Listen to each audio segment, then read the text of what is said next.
Actually, yung plan na yan para masisid ang mga katawan na yan ay hindi lang naman sa Taal ang information na hindi lang naman based on our information, hindi lang naman sa Taal ang disposal, no? Hindi lang sa lake ang disposal. May mga areas pa.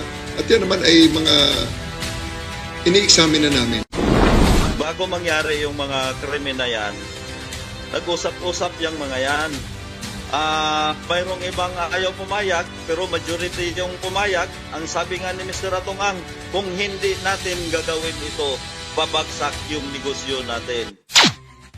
Tumulong ako kay Don nung eleksyon. Nung eleksyon, humingi pa siya ng 12 million, binigyan ko pa ng 12 million. Okay. Plus report, naghain na si Senador Zubiere, no, ng pagpigil sa lahat na online na sugal. May katanungan tayo dyan, mga kapatid. Yes or no lang yan. Pabor ba kayo? No, survey natin. Pabor ba kayo na itigil ang lahat na online na sugal? Yes or no? Oh. So, bago nawala ang mga sabungero, meron palang inilabas na video si Atong Ang. At ito, nauna ng tinatalakay kay Makagago Wasupman, no? Ang video na ito ni Atong Ang. Dalawang website to, yung sa amin, W20 Live. Ito yung tinatayaan nyo. Dito, maramdaman natin ang galit niya dahil may mga namimiki daw sa kanilang website. Website namin. Kaya kayo nakakataya dyan dahil meron mga agent, master agent, lahat ng klase ng agent. So, ang ibig sabihin niyan, ito ang original namin na isang taon na natin tinatayaan yan. More or less, andyan na yan. Ngayon, yung mga agent na yan, nag-double agent, triple agent, pwede naman sila mag-double or triple agent as long as ang ibinebenta nila, hindi nila niloloko mga tao. Yung mga under ng PAGCOR, dapat yun lang sila. Hindi yung nagnanakaw sila ng palabas, niloloko nila mga tao, ganito nila kayo niloloko. Kayo ngayon, alam ko, ginagamit nyo ngayon ito. Lahat ng tumataya sa W27, tingnan nyo maigi. Itong W na merong dash sa gitna, illegal yan. Tingnan nyo ang ginawa ng mga tarantadong yan. Pinareho nila, pareho lahat, ninakaw nila ang video namin, gumawa sila ng domain, lahat pare-pareho, yung mukha niyan, lahat pareho. Nagsama-sama kasi ang ilan sa grupo yung mga agent na yan. Tingnan mo kung gano'ng katarantado ginagawa nyo. Ito ang binibenta nila, original. Tapos sasabihin nila, lumipat muna kayo dito. Hindi alam ng mga mananaya, ng mga nanonood, na illegal na pala ang tinatayaan nila. Kumbaga sa ito ang tunay na kumpanya, na ang kumpanya natin na nagbabayad ng tax, nagbabayad sa PAGCOR, nagpapagamot ng mga tao, lahat ng klase ng taxes, binubuhay ang industriya, gumawa sila ng isang kopya para magnakaw itong mga tarantado na itong mga agent na to. Nakita mo ngayon, yung mga iba, hindi na makawin. So, pindutin nyo lang ang survey natin dyan, yes or no, no? Pabor ba kayo? Merong 7% dito ang no. So, di sila papayag na mawala ang online na sugal. Pero 93% dito ang yes, no? Okay. Ito ay tinatalakay umano ni Atong Ang bago nangyari yung pagkawala sa mga sabungero noong 2021. Withdraw. Tinayaan ng mga CIDG at saka NBI ngayon. Hindi na maka-withdraw. Subukan nyo mag-withdraw. Hindi kayo makaka-withdraw, hindi kayo makakapasok. Pinapaliwanag lang namin, kayo mga gago ngayon. At binigyang babala niya ang mga taong namimirata sa kanyang site. Kaya lahat kayo, yung mga website na yan, yung mga agent na yan, tandaan nyo to, ganito lang kayo maiipit eh. Gumagamit kayo ng GCash, Paymaya, lahat ng payment system. Huwag nyo kakalimutan, meron kayong ID, meron kayong mga address, meron kayo lahat dyan. nakuha na ng mga CIDG yan, NBI. More or less kilala na namin yan, okay? Kaya kayo mga agent kayo, magkakasama tayo nagsimula rito, pinipilit natin maging maayos, makinig kayo maigi. Kaya tandaan nyo to, pag hindi kayo tumigil, ako nakatingin ako sa inyo yan. Tingnan nyo maigi kung ano mangyayari sa inyo, okay? Kapareho nito mga manyonyopi na to. Huling-huling beses ko pa itong sasabihin sa inyo, although alam ko naman, medyo natahimik na. Kayo mga manyonyopi kayo, yung mga nagpapasok na manok sa amin, although napigilan na yan, na wag na kayo papasok sa teritoryo namin, na maglalaban kayo ng manok, na tapos pupusta kayo sa kabila, alam niyo na kung ano mangyayari talaga sa inyo dyan. Wala Ayun pala ang manyonyopi, no? Magpasok ng manok, pagkatapos pupusta sa kabila. kwenta-kwenta, pera lang yan. Kayo mga agent kayo, ayusin na natin, hanggang di pa kayo nasasaktan, tigilan nyo na yan. Tama na yan. Eto po ang ayon sa isa sa mga netizens. Ito ang tandaan nyo, kung marunong kang pumarehas at wala kang inaargabyado, walang maniningil sa'yo. Pagkatapos po ng ilang mga araw, nagsimulang mawala ang iba't ibang mga sabungero. Pagkatapos nagpahayag sa naturang video si Atong Ang. Nagsimula ito kay Michael Bautista noong April 28, 2021, kung saan ay makikita natin na sinundo ito ng dalawang individual na nakaposas. Sunod ay si Ricardo Lasco kung saan noong August 30, 2021 ay nagawang looban ito sa kanyang bahay. At ayon sa mga kumakalat, siya ay isang chicken breeder at master agent ng isang online sabo. At napakarami pa pong nawala after nito. Nagsimula ang investigasyon noong 2022 kung saan ay nakipag-usap ang PNP sa mga managers at security guards ng Cockfight Arena. At isinaad na may match fixing o double crossing or betrayal sa pinakamay-ari ng sabungan. Yan ang mga naging dahilan kaya daw dinakip ang mga ito. Nagkaroon din ng iba't ibang mga panayam ang pamilya, nanay, asawa, ng mga nawawalang sabungero, expressing ang kanilang mga kalungkutan sa pangyayari. Baka wala na sila. Maawa naman sila sa amin. Napakahirap. Napakahirap sa bilang isang ina. Dalawang anak mo, nawala. Nawala naman ikaw alam na kagalit nila. Nagmamakahawa po kami sa pamunuan ng WPC na sana naman po makipagtulungan po kayo sa amin. Makipag-usap po kayo sa pamilya, sa mga pamilya ng nawawalan para magkaroon po kami ng idea kung ano pong bang nangyari, kung ano pong ginawa nyo sa kanila. Sana po tulungan nyo po kaming makita, tulungan nyo po kaming mahanap.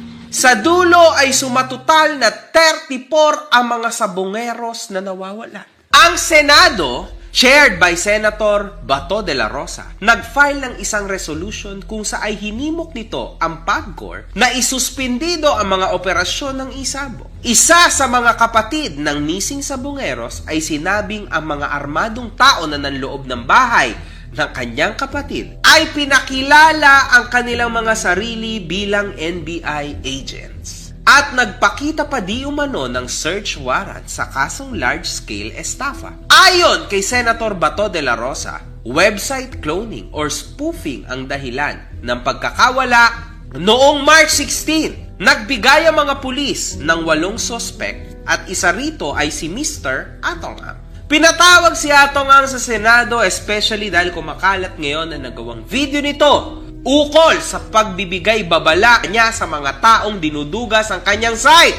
Sa nangyaring kaganapan, nakisali din si Madam Gretchen Barreto, isang Filipino actress, socialite at asawa ni Antonio Coangco or Tony Boy, nagawang maglabas ng video ukol sa nangyaring hearing ni Atong Ang. Get down to business, Bato.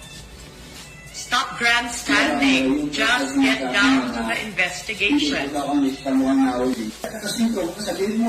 Ang mahal ng relo ni Bato, saan kaya nagaling yan? My God.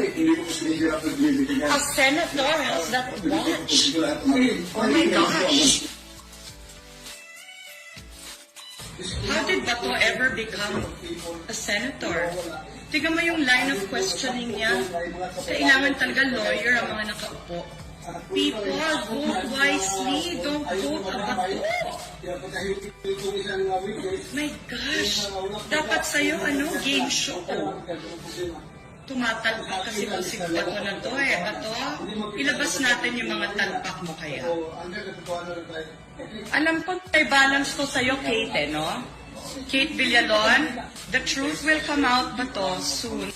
Ngunit ayon kay Bato, 14,000 pesos lamang niya itong nabili. Si Julie Aguilar Patidongan, hepe ng security agent na may hawak na mga farm at sabungan ni Atongang, kung saan nagbulgar ito ng iba't ibang mga bagay ukol sa missing sabongeros. Isa rin ito sa 6 na inakusahan sa kaso ng missing sabongeros. Ayon kay Alice Totoy, hindi 34 lamang ang mga sabongero na nawawala, kundi humigit 100 ang mga ito. Sa inyo pong pagkakaalala, 34 lang po. At hindi lang yan, damay na din dito si Chavit Singson dahil lumabas din sa kaniyang pahayag itong saksing ito. So kung maalala niyo, matapos isinagawa ni Senador Bato ang investigasyon, parang natahimik yon, di po ba? Pero sa paglabas nitong alias Totoy na nagpakilala na ngayon na hipi ng at kumpare ni Atong Ang, ito ang kanyang pahayag. Tumulong ako kay Don nung eleksyon. Nung eleksyon, humingi pa siya ng 12 million, binigyan ko pa ng 12 million. Mr. Atunghang, ano nangyari kay Chavit noon na ginulo mo, napatayin nyo rin? Tingnan mo, nagulo rin ang buhay mo. Ngayon, kumuha ka pa ng witness na yung nagbitbit sa missing sabongero, yung nakapula kanina na sa likod mo, na si Rogelio Toto Burican, at saka yung nakasombrero na naka-white, na si Rodelo Anigig. Sila ang bumitbit na nakuna na binalita sa Channel 7 para alam mo lang, magtago sa palda ng nanay mo, Mr. Atong Ang. Napakawalang hiya mo, inaanak mo pa yung anak ko. Ang sabi mo pa, ubusin na yan dahil sakit sa ulo yan. Sa totoo lang, Cyril, hindi lang ito. Mayroon pa siyang kaibigan na pinapapatay niya dyan sa EDSA. Kung maalala nyo, yung si Mr. Yulo, siya ang mastermind nun. Kasabwat niya, yung kapatid niya, at yung dating CIDJ na si Eddie Boy Villanueva. Mayroon akong katibayan at ang yung gunman nakakulong doon sa Mindanao at yung driver nandyan sa kanya. Ang pangalan si Julius Gumulon. Sana wag niya patayin yan. May mga butcher ako. Ang mali lang nila, hindi lang nila nakuha yung butcher sa akin. So ito makita nyo na background, ito ang sinasabing Taal Lake. Pero may press conference si PNP Chief General Nicolas Torre III, kaugnay dito mga kapatid, sa hiling ng mga kamag-anak na simula na ang pagsisid sa sinasabing Taal Lake kung saan itinapon. At sabi sa press conference, bago lang, kanina lang, na hindi lang umano sa Taal Lake, yung iba itinapon. Mamaya, tuloy muna natin. Mga pizza, may mga taon, at may mga tao, at may pirma kung sinong kumuha. At saan ko kinuha yung pira na yon at saan ang galing. Galing yan mismo kay Mr. Atong Ang. May mga ibang videos ka pa ba na ilalabas? Yes, mayroon ako. Yung si Atty. Carol, nakasama niya, nagpadala ng sulat niya na rekantasyon para pirmahan ko kapalit ng 500 million halaga. Ngayon, binaliktad niya dahil hindi ko tinanggap. Sinagot ko lang na gano'n ang nangyari, na extortion ang ginawa niya sa akin. Na sa katunayan, may black and white na rekantasyon na binigay sa akin para papirmahan, para baliktarin lahat ng sinasabi ko. Mr. Atong Ang, yan lang masasabi ko sa iyo. Huwag ka magtago sa katotohanan. Alam mo to, ikaw mismo nag-utos sa akin at ikaw mismo ang nagsabi dyan sa grupo ng mga pulis na iligpit na yan. Paano mo sabihin na hindi ko alam? 15 years, almost 15 years na tayo nagsama. Bakit sabihin mo, ako pa ngayon nagsisinungaling? Mr. Atong Ang, ano nangyari kay Chavit noon na ginulo mo, napatayin nyo rin? Tingnan mo, nagulo rin ang buhay mo. Ngayon, kumuha ka pa ng witness na yung nagbitbit sa missing sabongero, yung nakapula kanina na sa likod mo, na si Rogelio Toto Burican, at saka yung nakasombrero na naka-white na si Rodelo Anigig, sila ang bumitbit na nakuna na binalita sa Channel 7 para alam mo lang, magtago sa palda ng nanay mo, Mr. Atong Ang.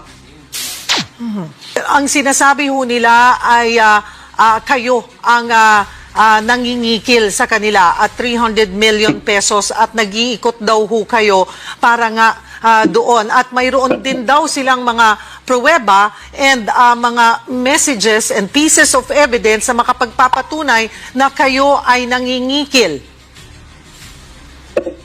Nakakatawa naman, isang bilyonaryo, isang makapangyarihan na tao, kikilan ko.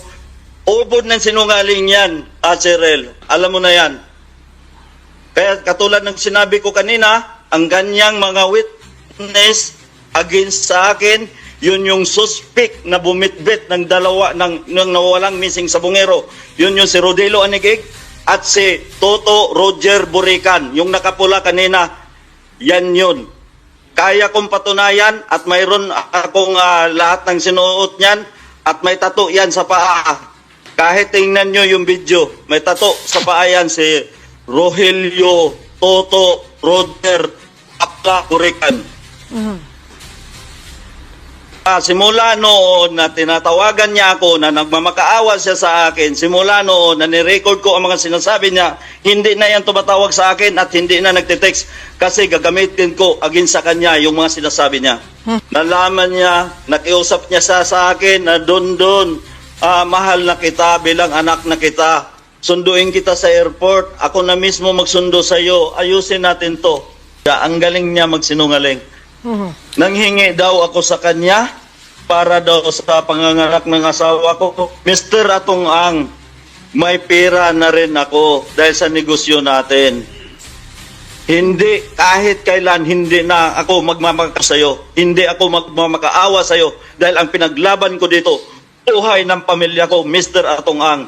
Kaya kong patunayan, ang sinabi, mo pamilya ko, biruin, napakawalang hiya mo, inaanak mo pa yung anak ko. Ang sabi mo pa, ubusin na yan dahil sakit sa ulo yan. Para alam mo lang, Mr. Atong Ang. Sagot ko sa kanya, pag-isipan ko na lang mo na yan. Ang gusto ko, manahimik, sabi ko sa kanya, dito lang ako sa probinsya, yun lang.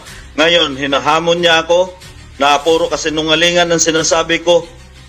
Mr. Atong Ang, wala akong kakayahan para patayin ko yung 100 sa bungero, nawawalang sa bungero.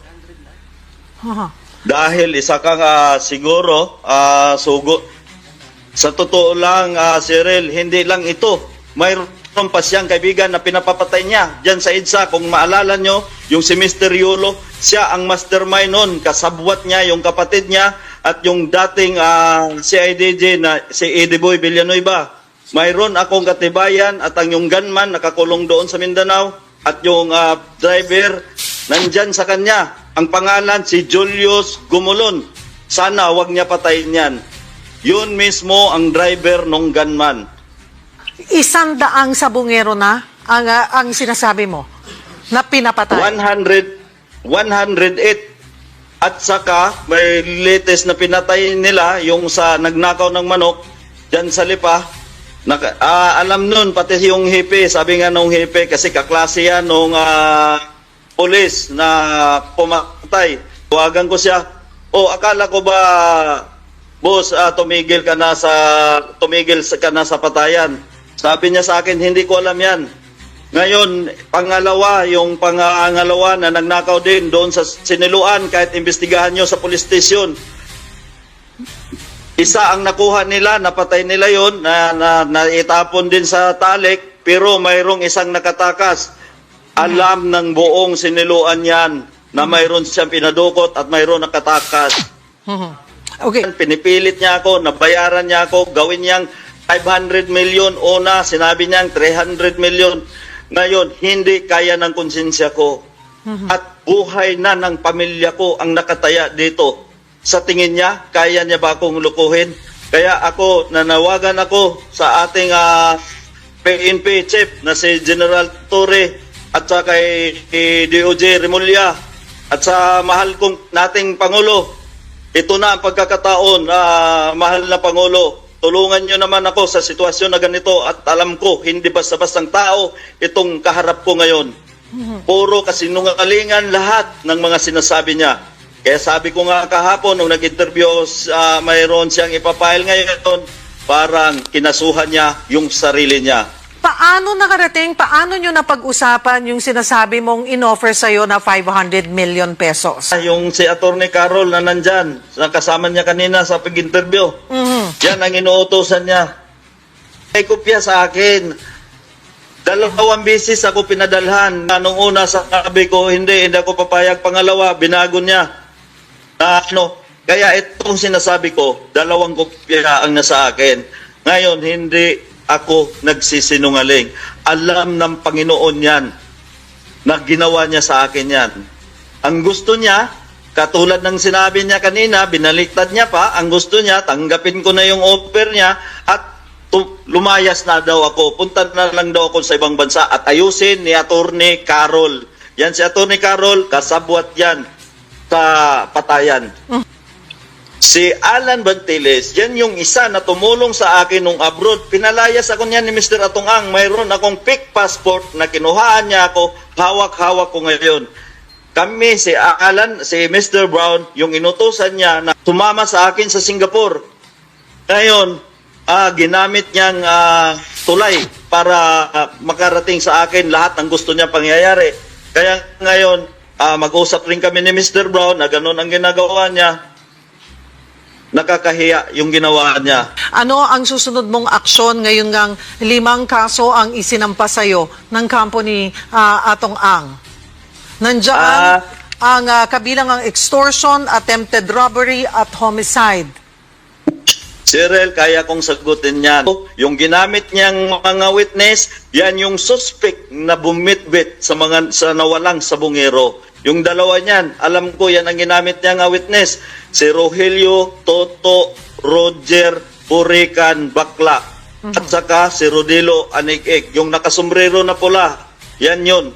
Kahit tingnan nyo sa video, pag-aralan nyo, at kaya ko ituro, yung sa video ng Channel 7 na pinalabas noon, may tato sa kanang paa yan. Left or right na tato. Basta nakita na may tato yan. Yung time ng kalakasan ng kainitan ng na ako ang pinagbintangan na ako daw ang nagbitbit. Yan. Paano mo mapapatunayan ang involvement lahat nila?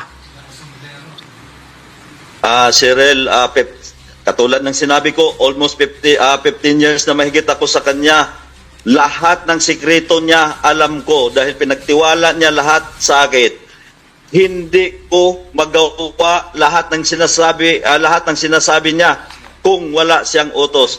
Isang ordinaryo lang akong tao, hindi ako katulad niya na kaya niyang pagbagsikin ang gobyerno. Dahil ako ang isa sa farm manager, lahat niyan. May video pa nga yan doon kay yung nawala San Pablo, si John Lasco. May video pa ako dyan na hawak-hawak ko. Nung una nga, sayang yung mga cellphone ko na pinasunog niya. Nandun lahat yung mga tao kung paano katayin ng mga pulis. At lahat tinatawag niya sa akin, inuutos mismo niya sa akin. At ako mismo ang inabutan niya ng pira pagkatapos ng operasyon. Inaabot niya para gantimpala doon sa mga pulis na pumatay ng mga nawawalang sabungero. May mga matitibay ka bang maipapakita o ilalabas din na ebidensya na nagpapatunay dito sa mga nangyaring ito? Yes, mayroon ako. May mga butcher ako na binabayad dyan sa mga pulis na yan. May mga butcher ako. Ang mali lang nila, hindi lang nila nakuha yung butcher sa akin. May mga pizza, may mga taon, at may mga tao at may pirma kung sinong kumuha. At saan ko kinuha yung pira na yon at saan ang galing. Galing yan mismo kay Mr. Atong-ang. Binanggit nyo rin ho ang pangalan ni Gretchen Barreto na may alam sa nangyari. Ano ba yung basihan nyo rito? Bakit siya nadadawit ang kanyang pangalan? Bakit nyo idinadawit ang kanyang pangalan? Gretchen Barreto, Alpha yan, membro yan ng Alpha. Pangalawa, katabi yan mismo niya matulog. Imposible, wala siyang alam. Kaya ako nanawagan kay Ma'am Gretchen, Kumare ko naman din yan. Madam Gretchen, parang awa mo na rin sa sarili mo. Kung gusto mo, tumistigo ka na rin. Para mapatunayan natin, total, lagi ka nagsisimba, lagi ka nagdadasal, maawa ka naman sa pamilyang nawawala nawawala. Bago mangyari yung mga krimen na yan, nag-usap-usap yung mga yan. Mayroong ibang ayaw pumayag, pero majority yung pumayag. Ang sabi nga ni Mr. Atongang, kung hindi natin gagawin ito, pabagsak yung negosyo natin. Kaya yan sila, nag-agree yan, kasama yan si Gretchen Barreto. Pati yung 4 na akusado na tinuruan niya na ako ang ituro na mastermind. Nandun sa farm niya yan, andun nakatira, andun ang pamilya, inalagaan niya yan at binigyan niya ng pera para gamitin niya against sa akin. Halata. Sabi ko nga, Cyril, kahit baliktarin nyo ang tanong nyo sa akin, kaya kong sagutin. Pero subukan mo tanungin yung 4 na yon. Tingnan natin kung makasagot ng diretsa sa inyo yon. Kaya sinasabi nyo ho ay pinapaikutan na kayo ng drone? Drone, yes. Pinaliparan ako ng drone. At saka may patong na ako sa ulo, 50 million, Cyril. Kaya yan si Mr. Atongang, gusto niya ubusin yung pira niya. Magmamalinis lang siya. Sabi ko nga kanina, sayang yung binayad niya sa attorney. Sana ibinigay niya na lang doon sa mga namatayan. Tinuring ko siyang tatay, umiiyak nga ako sa harap niya pag may mga problema ako. Pero ang hindi ko matanggap, Cyril, yung patayin niya buong pamilya ko. Okay lang sana na ako lang yung patayin niya. Tanggap ko yun. Pero ubusin niya yung pamilya ko, hindi ko matanggap yan. Katulad ng sinabi ko, inupiran niya ako ng pera para ayusin, hindi kaya ng konsensya ko. Mabigat talaga na pasabog ito sa saksi, no? At kaugnay sa panawagan ng mga kamag-anak sa mga nawawalang sabungero na simulan na ang pagsisid. Nakita nyo yung background. Background yon sa Taalik. Ang lawak pala, ang daming pala isdaan sa Taalik. At ayon sa press conference ni General Torre, hindi lang umano dyan sa Taalik itinapon. Meron pang ibang lugar. Yung pamilya ng ilang nawawalang sabungero nasa CIDG po last Friday at ang panawagan po nila sa PNP, sisirin na po yung kung saan man tinapon sa Taalik. Ano pong latest po dito, sir, sa panig ng PNP?